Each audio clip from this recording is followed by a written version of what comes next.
سامعین گرامی قدر، ہم نے حضرت لقمان کی بہت ساری حکایات کسی زمانے میں آپ کے سامنے پیش کی۔ ایک حکایت وہ بھی ہے جس کا تذکرہ مولانا روم نے اپنی مثنوی میں فرمایا ہے، اور وہ فرماتے ہیں کہ حضرت لقمان اچھے غلام تھے، دن رات اپنے آقا کی خدمت محبت اور خلوص سے کرتے تھے، اور ان کا مالک بھی ان کو دل و جان سے چاہتا تھا، وہ ان کی خوبیوں کا قائل تھا۔ اس آقا کا ایک طریقہ کار یہ تھا کہ جب وہ کسی اجنبی مقام پہ جاتا تو اپنا لباس حضرت لقمان کو پہنا دیتا اور لقمان کا غلاموں والا لباس خود پہن لیتا، تاکہ اس طرح سے لوگوں کے بارے میں معلوم کر سکے کہ لوگ صرف لباس کا خیال کرتے ہیں یا آدمی کی پہچان بھی رکھتے ہیں کہ نہیں۔ یہ ہوتا رہا، کافی عرصے تک یہ کاروبار رہا، لیکن حضرت لقمان نے کبھی یہ راز کسی پر ظاہر نہ ہونے دیا۔ تو آپ کے آقا کو پر یہ بات عیاں ہو گئی کہ اب آپ راز چھپانے والے ہیں، اور لہذا وہ آپ کا غلام بن کے رہ گیا۔ بس اتنی محبت ہو گئی کہ ایسا غلام ملے گا تو کہاں سے ملے گا کہ اس نے آج تک یہ بتایا نہیں کہ صاحب وہ جو اس وقت اچھا خاصا لباس پہنے وہ ہوتا ہے وہ میں ہوتا ہوں، اور وہ جو آپ کو غلام دکھائی دیتا ہے وہ غلام نہیں ہوتا بلکہ میرا آقا ہوتا ہے۔ کسی کو اس کی ہوا بھی نہیں لگنے دی، تو ظاہر ہے کہ وہ آپ کا غلام نہیں ہوتا تو کیا ہو جاتا، آپ کو بڑا چاہنے لگا۔ ایک دن ایسا ہوا کہ اس مالک کے پاس کوئی شخص خربوزے لے کر آیا کہ صاحب یہ میری طرف سے تحفہ قبول فرما لیجیے۔ مالک نے حضرت لقمان کو بلایا، پاس بٹھایا اور خربوزے کاٹ کاٹ کر دیتا چلا گیا، اور حضرت لقمان ان خربوزوں کو کھاتے چلے گئے اور خوب مزے لے لے کے واہ واہ سبحان اللہ۔ مالک نے سوچا میں بھی کھاؤں، اس نے ایک کاش اٹھائی اور جیسے ہی زبان پہ رکھی تو معلوم ہوا کہ اتنے کڑوے خربوزے تھے بھائی جو اس کی زبان پہ آبلے پڑ گئے۔ مالک بڑا حیران اور پریشان، اس نے حضرت لقمان سے پوچھا میاں یہ تو زہر جیسے تلخ خربوزے تھے، تم کس طرح کھا گئے؟ حضرت لقمان اس بات کو ٹالتے رہے، لیکن اس نے کہا نہیں تمہیں بتانا پڑے گا۔ تو حضرت لقمان نے فرمایا کہ میں نے آپ کے ہاتھ سے کتنی میٹھی میٹھی چیزیں کھائی ہیں، اور آج جب آپ نے مجھے یہ تلخ پھل کھانے کو دیا تو مجھے شرم آ رہی تھی کہ میں یہ انکار کروں۔ مجھے خربوزے سے کیا دلچسپی، مجھے تو آپ کے ہاتھ سے ہے، آپ نے اپنے ہاتھوں سے دیا، جو بھی دیا میرے لیے شہد سے بڑھ کر ہے۔ سامعین گرامی قدر، یہ وہ بات ہے جو کہ ہم میں سے ہر ایک کو اپنانا چاہیے کہ جب پروردگار عالم کی طرف سے ہمارے اوپر احسانات ہوتے ہیں تو ہم بڑی خوشی سے قبول کر لیتے ہیں، اور ایسے قبول کر لیتے ہیں کہ جیسے یہ ہمارا حق پہنچتا ہو، جیسے ہمیں حق پہنچتا ہو اس بات کا کہ ہمیں یہ ملنی چاہیے نعمتیں۔ کتنی نعمتیں ہیں جو ہمیں روز مفت ملتی ہیں۔ آپ یہ دیکھیے کہ سورج چمکتا ہے، طلوع ہوتا ہے، اگر سورج نہ نکلے تو فصلیں کہاں سے اگے، بارش نہ ہو تو ہم پیاسے مر جائیں، ساری دنیا ریگستان بن کے رہ جائے۔ کتنی عنایات ہیں، ہوا نہ ہو تو سانس لینا دشوار، ایک سیکنڈ کے اندر ہم مر جائیں، اگر اس ہوا کے اندر آکسیجن نہ ہو تو ہم آگ جلا نہیں سکتے۔ ہماری یہ تمام چیزیں اپنی جگہ پر ہیں اور ہم انہیں قبول کیے جاتے ہیں، لیکن کبھی شکر کا ایک لفظ ادا نہیں کرتے۔ لیکن اگر پروردگار کی طرف سے ذرا سی بھی کوئی تکلیف پہنچے تو فوراً ہی حرف شکایت ہماری زبان پر آ جاتا ہے، اور ہم اسی وقت چیخنا چلانا اور بلبلانا شروع کر دیتے ہیں۔ یہاں مسئلہ یہی ہے کہ زبان سے اف نہیں کرنا ہے، کیونکہ دینے والا ہاتھ وہی ایک ہی ہے جو عنایات کرتا ہے، جو نعمتیں دیتا ہے، نعمتوں کی بارش کرتا ہے۔ جب اسی ہاتھ سے ہمیں کوئی تلخ حقیقت ملتی ہے تو ہم پھر فوراً شور مچانا شروع کر دیتے ہیں۔ معلوم یہ ہوتا ہے کہ ہم اس ہاتھ کو بھول جاتے ہیں جو دینے والا ہے، اور ہماری نگاہیں اس چیز پر ہوتی ہیں۔ ہمیں دیکھنا یہی ہے کہ ہماری نگاہیں چیزوں سے ہٹ کے اس ہاتھ کی طرف جائیں جو یہ تمام چیزیں ہمیں عطا کر رہا ہے۔ پروردگار احسانات کی بارش ہم پر کر رہے ہیں اور ہم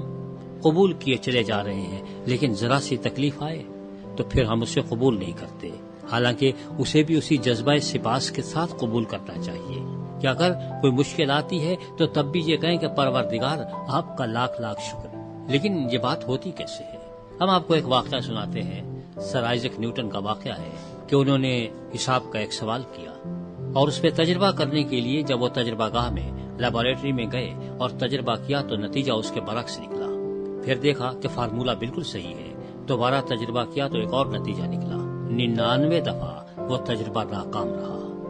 جب 100ویں بار وہ تجربہ کامیاب ہوا تو فوراً سجدے میں گر گئے اور کہا کہ مولا آپ کا لاکھ لاکھ شکر کہ آپ نے مجھے وہ 99 راستے دکھا دیے جن پر مجھے آئندہ نہیں چلنا۔ آدمی کو ایسا سپاس گزار ہونا چاہیے کہ اگر کوئی تکلیف آتی ہے تو کہیے مولا آپ کا لاکھ لاکھ شکر کہ آپ نے یہ مجھے راستہ دکھایا، میرے یہ فلاں کرتوت کی وجہ سے ہوا ہے، آئندہ میں اس سے دور رہوں گا تاکہ پھر اس پہ چلنا نہ پڑے۔ کیونکہ دینے والے ہاتھ کو دیکھنا ہے، یہ نہیں دیکھنا ہے کہ اس ہاتھ میں کیا ہے۔ آپ کو معلوم ہے تو یہ دیکھیے کہ جو چیزیں پروردگار کی طرف سے آ رہی ہیں وہ ایک ہی ہاتھ سے آ رہی ہیں، اور جب وہی ہاتھ کوئی اچھی چیز دے دے تو ہم خوشی سے قبول کر لیں، اور جب وہ ہاتھ اچھی چیز نہ دے تو پھر ہم فوراً بلبلانا شروع کر دیں اور شور مچانا شروع کر دیں کہ یہ کیا ہوا۔ مشکل اور تکلیف میں اور امتحان کے وقت خدا کا شکر بجا لانا اور خدا کو نہ بھولنا، یہ سب سے بڑا امتحان ہوتا ہے۔ بات تو وہی ہے کہ وہ جو خدا ہے جس کی وجہ سے یہ ساری چیزیں مل رہی ہیں، اگر آپ کا اس کے ساتھ ربط ہے، آپ کا اس کے ساتھ تعلق ہے اور آپ نے اس کے ساتھ اپنا رشتہ استوار کر لیا ہے، تو پھر اس کے ہاتھ سے جو چیز بھی ملے گی وہ چاہے تلخ کیوں نہ ہو لیکن شہد سے بھی لذیذ ترین ہوگی۔ اور پروردگار عالم تو سب سے زیادہ پیار کرنے والے ہیں، اگر وہ ہمیں کبھی یہ تلخ خربوزہ دے دیتے ہیں تو صرف اس لیے دیتے ہیں تاکہ ہمیں یہ معلوم ہو کہ کیا ہم وہ بھی قبول کرتے ہیں یا نہیں کرتے۔ ہم میٹھے میٹھے خربوزے تو بہت کھا جاتے ہیں، لیکن کیا وہ تلخ خربوزہ، اگر وہ کرتمبا ہمارے ہاتھ میں تھما دیا جائے تو کیا اس کو بھی اسی طرح سے نوش جان فرماتے ہیں جیسے خربوزے کو نوش جان فرماتے ہیں یا نہیں؟ کہ یہ بھی میرے محبوب نے بھیجا ہے، یہ بھی اس کی نظر عنایت ہے، اس نے کی ہے، ورنہ وہ یہ بھی کس کو دیتا ہے؟ سچی بات یہ ہے کہ مشکلات اور آزمائشیں ہمیشہ انہی پر آتی ہیں اور انہی کی آزمائش کی جاتی ہے جو خدا کے محبوب ہوتے ہیں، کیونکہ اگر یہ آزمائش شیطان کی طرف سے بھی ہو تو آپ یہ دیکھیے وہ اس آدمی کی آزمائش کرے گا کیوں جو اس کے راستے پر چل رہا ہے۔ اسے کیا خدا نہ خواستہ اسے اپنے راستے سے ہٹانا مقصود خاطر ہے؟